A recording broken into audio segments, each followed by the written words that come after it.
What's up, Trekkies? Hi, so, had a question from a previous Star Trek video. Actually, it was about a Star Trek thing, not Star Trek Online, but today we're going to blend it because they insinuated that there was some sort of war going on, you know how internet wars go, about the Sovereign versus the Galaxy X, or as Star Trek Online knows it, the Assault Cruiser and the Dreadnought. So, as that sound was, as I logged in, went to the fleet, or went to the shipyard and and hashed out all the stats. Took me a little bit to figure it out, because it's like, well, the Dreadnought itself, the Galaxy X, is a Tier 4 vessel, but it was designed in a previous iteration of game design. And the Assault Cruiser is also a Tier 4 vessel, but it was designed with the base game. And so I moved them both up to the fleet level, which is a Tier 5 ship, which didn't come until later, and the ship design started getting a little bit more streamlined. So this is probably not in a good idea of what would actually happen in universe, but this is pretty close. Because the idea is that the Assault Cruiser would get its butt kicked by the Galaxy X. Now, I think it's the other way around. Now, in the game, you can put consoles onto all hell and back and make one do the other. This is base underlying stats. Okay, so stats-wise, these ships are really close to each other. I thought about lining up a Fleet Star Cruiser right next to it, just to see exactly the difference, which the Dreadnought is closer to, but I'm running out of time.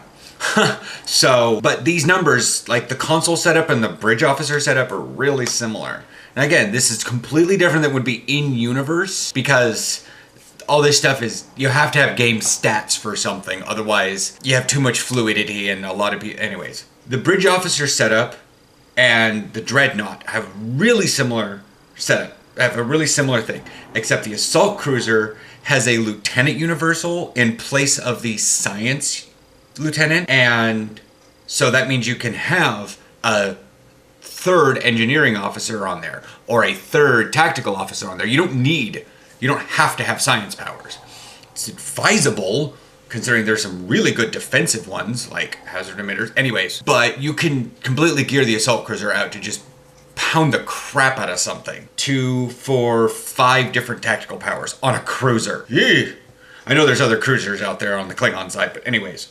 The Dreadnought has a universal ensign, but it has to have a tactical 2 and a science 2, which is lieutenant. But your universal can, like I said, also be another engineering if you want to be more tanky. It could be another science if you want to be better Healy, like if you want to have a hazard emitters and a science team and I don't know, something else. But that's the difference in the bridge officer slots.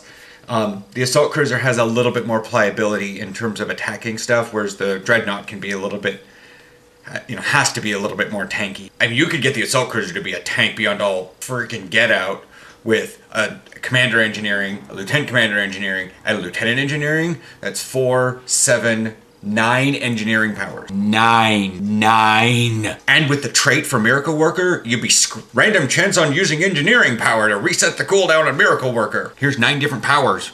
Anyways, getting off track here. Comparing the ships. The consoles, exactly the same. 4 engineering, 4 tactical, 2 science. Do what you want with those. The Assault Cruiser does have less hull base. 42,900 versus 44,000. So that makes me think that the Dreadnought is meant to be a little bit more tanky. Plus the shield modifier is the same on both, but the turn rate is better on the Assault Cruiser. It's 7 versus 6. So any turn rate modifiers are going to have a greater increase on the Assault Cruiser. So in terms of the Dreadnought spinning circles around the Assault Cruiser, no. The crew, not too terribly much different. My science vessel has 750 and it's just like, that's insane. However, the Assault Cruiser only has 800, the Dreadnought has 1,000, which means you can take a bunch more crew damage before your hull regeneration starts, which again lends to more crew, or tends to more hull regen, which is more tanking. Although the Dreadnought can definitely, we'll get to that in just a second.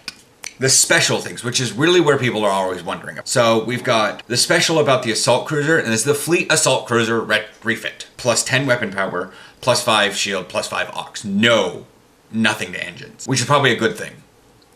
More weapon power up front means you can kind of beam boat the crap out of it, because they can't equip cannons, unlike the Dreadnought over here, that can equip cannons. But It also has cloaking, but that's good. It's nice.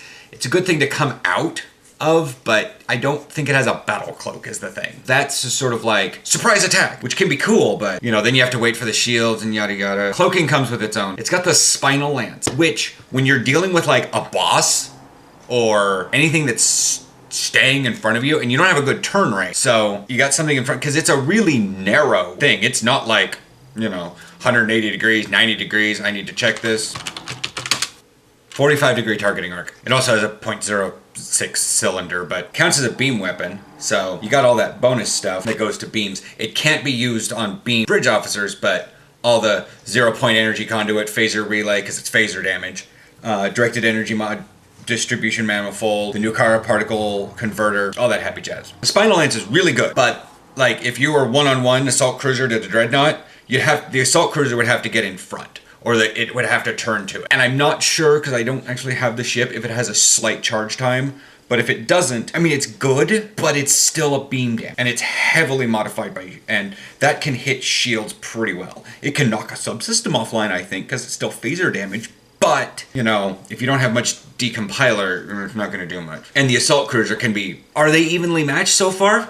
Pretty close. I mean, the spinal lance is pretty cool, but the spinal lance only works well when you've got like a series of things because of the nature of it, because it just plows through everything. So one-on-one, you know, the spinal lance isn't all that great for one-on-one. I mean, it does a lot of damage, but so does the quantum field focus phaser on the Vesta. Just one is channeled, the other one hits up front. But like I said, the Dreadnought can equip cannons. But again, 45 degree targeting arc. Gotta make sure they're in front. However, when it comes to cruisers, we gotta not talk about what I call the auras, or the cruiser communications array. They're auras. Play Diablo or anything you know about auras. Or D&D, actually. Anyway, so the assault cruiser has all 4 auras. The taunting, the weapons, the shield, and the maneuver, and the move, which makes its turn rate, which compensates better for its weapon, or for its missing engine? I can't talk today. Missing engine power. So the Dreadnought has +5 to all. But with the assault cruiser, they took that +5 to engines and moved it to weapons, so you have +10 weapons. So you've got the bonus to movement, which is turn rate, and movement speed. And so that helps the cruiser, so the assault cruiser, so it can turn better. So things, you know, right there, that's looking pretty good for the assault cruiser for maneuverability.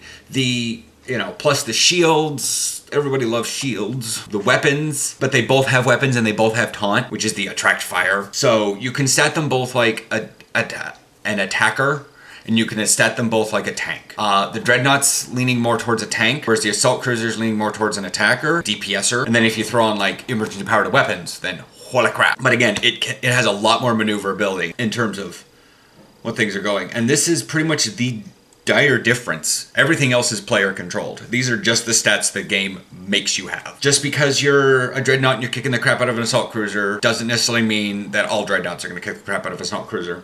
Doesn't even mean the Galaxy X is going to kick the crap out of a Sovereign. Technically the Sovereign exists. The Galaxy X does not. That's what's funny. The Galaxy X only existed once. And it only existed in an alternate future. So if you're ever wondering about that. And since that was a Q-created paradoxical universe, the Galaxy X technically never existed because it was a refit of the actual Enterprise because Riker wanted to keep his baby ship. Anyways, so yeah, that's pretty much that.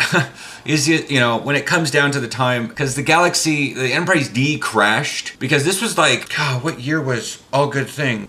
Bad Trekkie. It says 25 years in the future. Yeah, see, the Galaxy X is just, like I said, the Dreadnought is just the Enterprise D in the future. So, by the nature of the fact that the Enterprise D was not destroyed on Viridian 3, and they had to create the Enterprise E, technically, because the Enterprise E means the Dreadnought did not exist. So that's Department of Temporal Investigations violations right there. I will catch you all next week. Remember, comment below if you think I should compare 2 other ships. Please make them like comparative ships. Don't make me compare a Vesta to a patrol escort. That is just not fair. I can maybe go Klingon side, but I'll just do the same thing. I don't know what they'll do in universe because there's not many Klingon. But again, I will do this. All right. Bye! So today, I'm going to talk about the Federation as a general. Like, not what it is, because